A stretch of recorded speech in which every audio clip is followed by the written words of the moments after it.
Gen Z cannot afford to live. Ooh, they is gonna love that. You know, since 2020, it feels like everything in the world has gotten ridiculously expensive for no reason. As a kid, I remember my parents complaining about the prices of things going up, but it's like I didn't really care because I wasn't buying anything. Like they'll complain about, oh, toothpaste used to be $4, now it's $4.75, and then like as a kid, you're just like, you don't got 75 cents? I have 75 cents and I'm 8. Yo, get your money up, broke ass nigga. Cause let's be honest, people don't really care about problems outside of their own problems. Cause sometimes I'll see people who are like overly invested in something that doesn't affect them personally. And it's like, do you actually care? Or are you just trying to virtue signal how good of a person you are or you think you are? It's kind of like how some white people were really supportive of BLM while it was going on. Like the social injustices black people have been going through are wrong.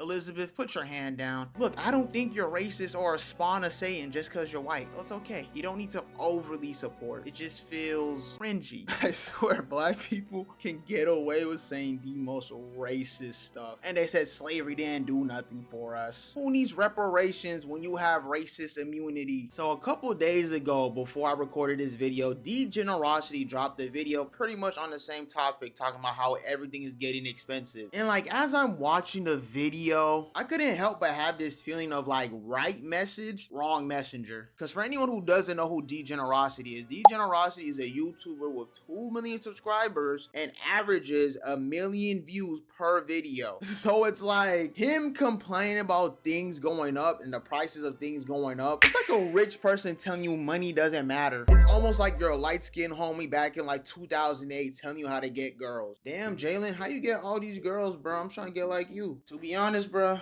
I don't even do anything. They just come up to me. Do nothing, but nothing happens if nothing happens, right? Not for me. Oh, we're not playing the same game, are we? No, not really. Look, bro, what year are we in right now? 2008. It is 2008. If you're not light skinned, get the fuck out the way. Oh, okay.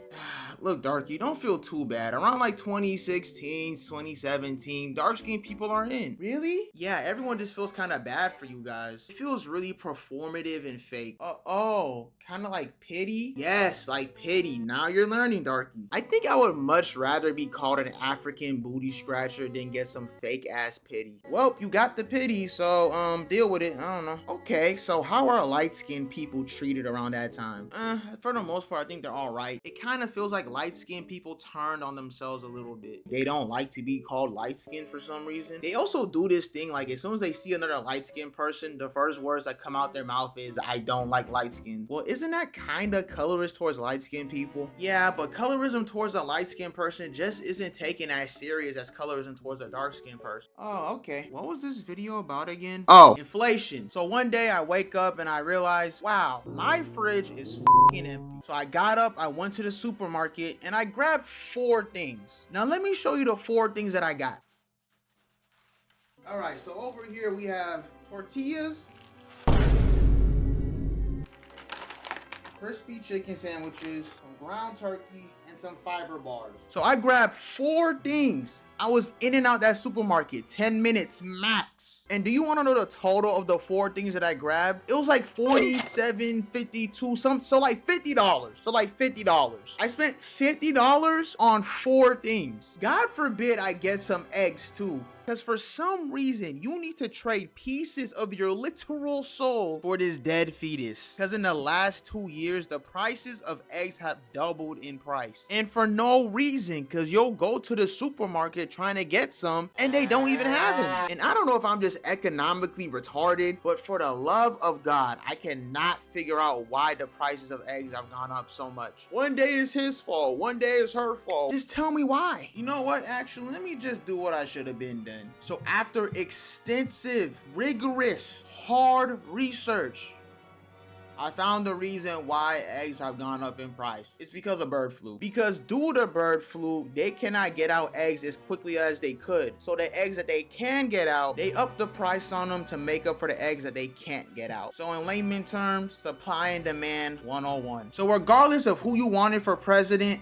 neither one of them were gonna fix the prices of eggs. Politicians once again making empty promises to get the masses vote. God bless America. But the next thing I want to talk about are gas prices. Now, it seems like as soon as I want to start driving and the rest of Gen Z wants to start driving, gas prices want to go up my... Like, do you know how played I feel? Like, as soon as I want to start driving, gas prices want to go up. It's like gas prices just new. They're like, oh yeah, Gen Z wants to start driving. Oh yeah, tax them little bad. Tax me. But when everyone else got it, they got it for the low. I can't get it for the low too. So unfortunately, I never got to live in the world where you could fill up your gas tank and buy a 6-pack of Heineken for $20, unfortunately. And I don't know if I'm just remembering things wrong, but I swear gas stations used to be the place to get the cheapest food. Like if you wanted a zebra cake, some donuts, an Arizona, you could get all of that for less than $5. But besides the Arizona, it seems like gas stations are the most expensive places to get food at. Like, do you guys remember when you used to be able to get 2 chips for $1? It's like, I don't even see those chips anymore. Like, I know they still exist, but I just don't see them no more. I feel like now they just sell like the medium-sized chip bags that be like $2.69, but then like half the bag be air. So you really end up only paying for like $1 worth of chips and like $1.50 worth of air. You're getting charged for air. The next thing I want to talk about is rent. Now, I'm not gonna act like I could afford a house or even rent before the housing market crashed in 2020. That's just a POV I can't give you. But a POV I can give you is being the child of someone whose rent has gone up since 2020. Because, you know, I done had moments where my parents complain to me about the rent. Like, damn, man, like they're raising the rent by $300 starting in January. Damn, bruh.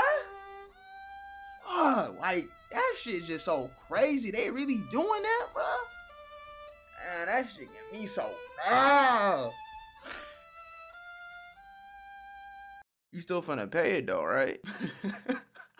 I'm sorry. That's just the thing that sucks the most about this whole inflation thing. It's like you don't really have a choice but to just deal with it. You know what? I lied. You actually have 2 options. Either make more money so you don't even notice the inflation hurting your pockets, or just pay the new inflated prices. So regardless if you like it or don't like it, you're still gonna pay these new inflated prices. And honestly and truly, I don't think there's anyone to blame for it. Because if we look back in history, inflation has been a thing since the beginning of society. You used to be able to get things like bread and eggs for as low as like 50 cents. And that just hasn't been the case in like, what, 40 years? Like, do you know how crazy someone would look if they went into a supermarket and they started complaining about why aren't eggs the same price they used to be 40 years ago? Growing up, I used to hear the phrase, everything happens in cycles. Or like the phrase, history repeats itself. Same thing, same thing. And it's like quotes like those never made sense to me as a kid. I'm like, how can something that happened in the past happen again in the future? Like, aren't we already equipped with the knowledge? So like whatever happened in the past doesn't happen again in the present. When people say things like that, I don't think they take account for like the big world events. Like, I don't think there's gonna be another world war. At least I hope not. Look, I'm about to make the easiest bet in the world. I bet you in like 10-15 years from now, people are gonna be like, man, the prices back in 2025 were the best prices, bro. We need to go back to 2025 prices, bro. I promise you. Stamp it. But yeah, that's pretty much all I gotta say about inflation. Now, I did not talk about every single thing that's been affected by inflation.